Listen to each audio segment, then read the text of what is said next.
One thing that I've been wanting to do on the channel but haven't gotten around to is something SCP related. Let's change that today, shall we? We're going to take 3 SCPs and we're going to turn them into supervillains. So let's bring these illustrations to life. Looks like we've got some more recruits. Welcome to your briefing on the SCPs of Dimension E513. Unlike the normal anomalies in many other dimensions, there are a few variants to what you might have been briefed on about before. For starters, most of our SCPs fall into 2 categories, heroes or villains. This might seem a bit strange and may take some getting used to, but in essence they have the same abilities and powers as their counterparts. That being said, the O5 Council are trialing this exchange of agents between dimensions. Perhaps this might be beneficial for both our dimensions, perhaps not. Only time will tell. Before we begin, it is crucial to mention that most SCPs have taken human form with varying personalities.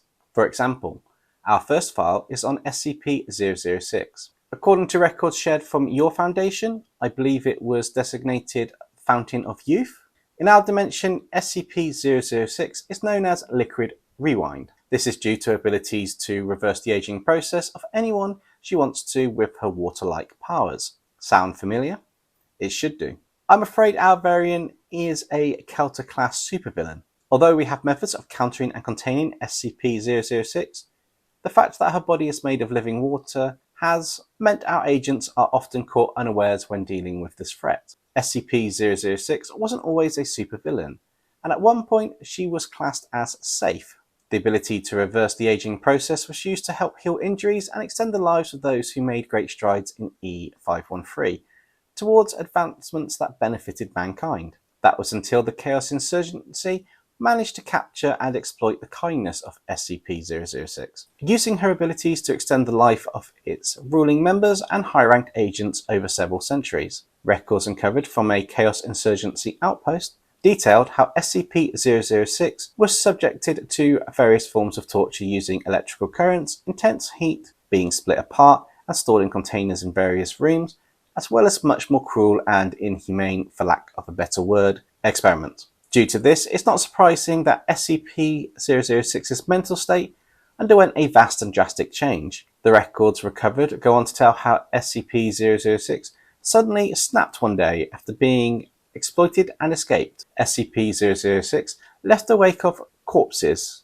behind her. Well, we say corpses, but all that remained were a pile of clothes. You see, she used her powers and de-aged the insurgency members until they ceased to exist. This may sound like a terrible way to go, and it would be painful at first, but in the final moments you probably wouldn't be sentient enough to realise your own fate. Initially, when she escaped, SCP-006 was full of a blinding rage. I mean, who wouldn't be? I certainly would be. Wouldn't you? After centuries of being tortured, who wouldn't? This rage caused SCP-006 to de-age many members of the public she encountered. For several months, she left a trail of clothes in her wake. That was until one day the boys in the lab came up with a containment procedure. At first it worked and we were able to capture SCP-006 due to the rage reducing her rational thinking. We lost many agents that day, many more D-class personnel, although that never seemed to be a problem for the O5 Council. We thought we had SCP-006 contained, and the data we gathered into her powers in this new state would in time prove to be crucial when dealing with her new classification of Kelter class. However, it turns out that SCP-006 has a rather high intelligence, combined with her body being a living liquid. It was only a matter of time before SCP-006 managed to escape containment and eventually Site-18, freeing several other SCP villains and de-aging most of the staff. It's worth mentioning that due to this, the scientists at our foundation have managed to create these rather functional suits in order to deal with SCP-006's abilities. As long as the suit remains intact, you will not have to fear being de-aged, unless you want to become younger or fade out of existence. These suits, along with updated capture and containment procedures, have enabled our agents to repeatedly capture SCP-006 again and again. The only issue is that each time SCP-006 is captured and contained, it's only a matter of time before she escapes. The last attempt to contain SCP-006 failed as she evaporated her body in order to fit through the tiniest of gaps within the containment cell. Since then, we have rectified this issue. But that's where you come in. Due to more pressing matters with other SCPs, Our agents are all tied up at the moment. Your assignment is to help capture and contain SCP-006 and a few other SCPs from her last escape.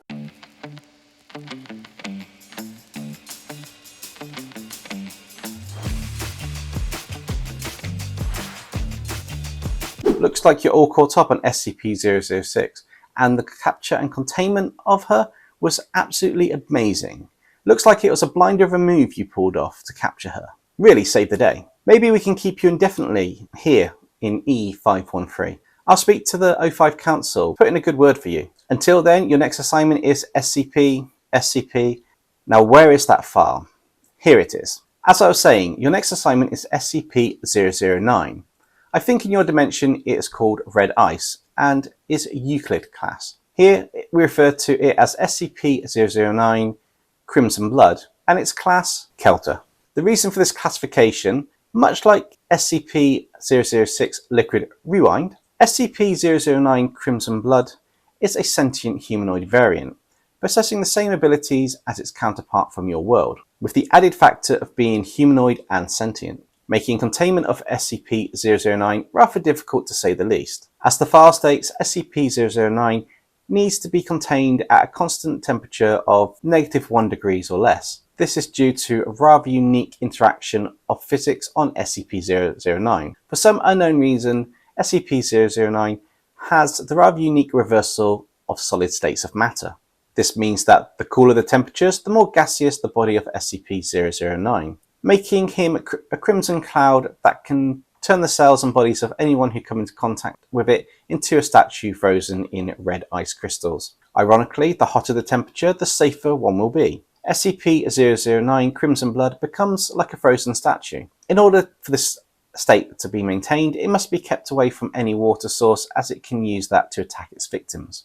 Due to this, SCP-009 has been given the class of Kelter. The only blessing is that SCP-009 of E513 isn't able to infect large masses of water. This has helped to prevent a world-ending event and kept SCP-009 as Kelter class. We had contained SCP-009 at a site designated with special containment procedures to handle the unique powers. Unfortunately, during the escape of SCP-006, SCP-009 also escaped from the facility. Records from the site show that SCP-009 managed to use some of the water from SCP-006 after it de-aged one of the guards and converted it into a part of itself. This allowed SCP-009 to freeze one of the control mechanisms for the containment cell and eventually escape. The only evidence of which way SCP-009 went was from the trail of red crystals around the doors of the site. SCP-009 has been seen heading towards the more cooler regions.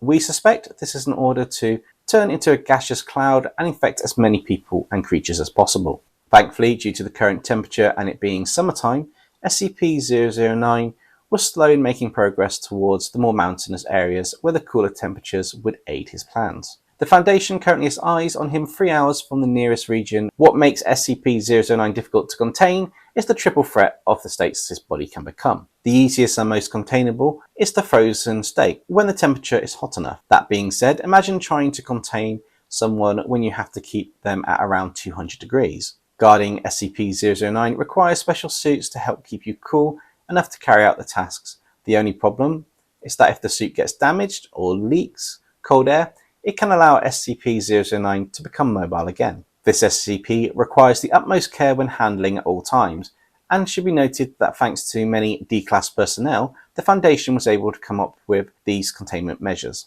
It may seem odd that so many personnel are used to help research an SCP to those of you that are new to the Foundation, but D-Class personnel are expendable. Often they are criminals who have no superpowers but have committed horrific crimes and have no hope of being released to the public.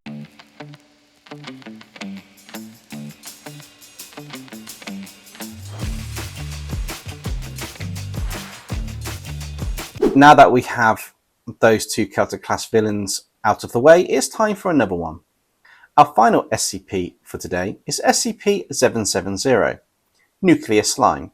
And as you may have guessed by now, this SCP is another that has a humanoid counterpart. However, unlike SCP-770 from your dimension, SCP-770, also dubbed as Radiation Randy, I know, a ridiculous name, but that's what he likes to call himself. As you might have guessed, SCP-770 is, well, at no surprise, he is radioactive, and as such, only those with level 4 access and up-to-date radiological hazards training are permitted to deal with SCP-770. I hope you've all completed the latest training, especially you new recruits, on the assignment, otherwise it could be your first and last case with the Foundation. Following Incident 1-770-2, any materials or equipment that have come into contact with SCP-770 must be destroyed using a high-temperature plasma arc furnace. Any staff or personnel who is exposed to the radiation from SCP-770 for longer than... oh, it seems to be redacted. Let's just say exposed for a prolonged period of time without specialized equipment will result in a slow and painful death, details of which are attached in file SCP-770-B, outlining the effects D-Class personnel experience while subjected to the radiation of SCP-770. If you have a strong stomach, you can read this after the briefing. SCP-770 must at all times be kept out of contact with any official or fertile super heavy elements such as uranium, plutonium, thorium, and such. Exposure to these elements will cause a chain reaction inside of SCP-770, causing a form of nuclear reaction.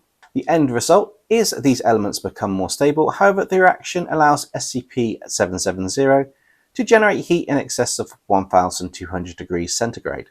While this reaction happens, it glows a white-hot colour. How SCP-770 can withstand such levels of radiation and heat is still unknown, as most elements, especially slime, will disintegrate long before that temperature has been reached. Although SCP-770 or Radiation Randy can eat regular food despite making it highly radioactive, SCP-770 can absorb any radioactive isotopes or any isotopes with an atomic mass larger than iron 56. He prefers the heavier isotopes despite the reaction that can occur. While ingesting any isotopes, SCP-770 will emit massive amounts of alpha, beta, gamma. Yes, I did say gamma, as in gamma radiation, like the radiation that created that Hulk character in Dimension E616. This will immediately make the surrounding area uninhabitable for decades, if not more. The only way to sterilize the area SCP-770 has had a reaction in is by using the plasma arc furnace, although this is not always convenient or feasible as a solution in certain areas. It is worth noting that SCP-770 was first discovered in a series of caves deep in the ground under the former Soviet Union in 1957. All traces of uranium in the cave had already been digested by SCP-770. If left unchecked, SCP-770 would have continued to absorb higher, more volatile elements, triggering a... oh, this part is also redacted.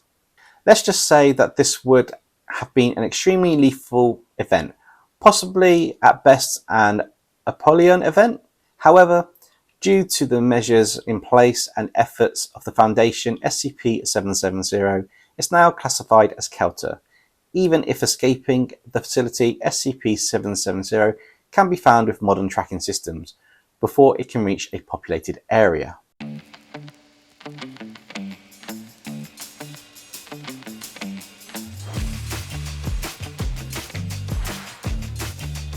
How did you guys like the first SCP episode on the channel? I think it turned out absolutely great. I love all of these designs, and I have to say my two favourite ones are SCP-006 and SCP-770. But let me know which one you like in the comments below. Also, if you guys have got any ideas for what I can turn into SCPs or what I should turn SCPs into, let me know those as well. We could have a lot of fun with this series. Don't forget, the community redraw is available again now, so you can enter your submissions. Details will be in the description of this video how to enter, but the general theme is design a demon type character or creature, include one headshot and one body shot, and a bit of description about the character that you've created or the creature. maybe some of its powers, abilities, weaknesses, something that makes it interesting. Submissions for that will close on the 15th of August. If you liked this video, why not check out our Multiverse Story Arc, where we venomize a whole host of characters, or check out our demon videos, such as Ben 10 Aliens as Demons.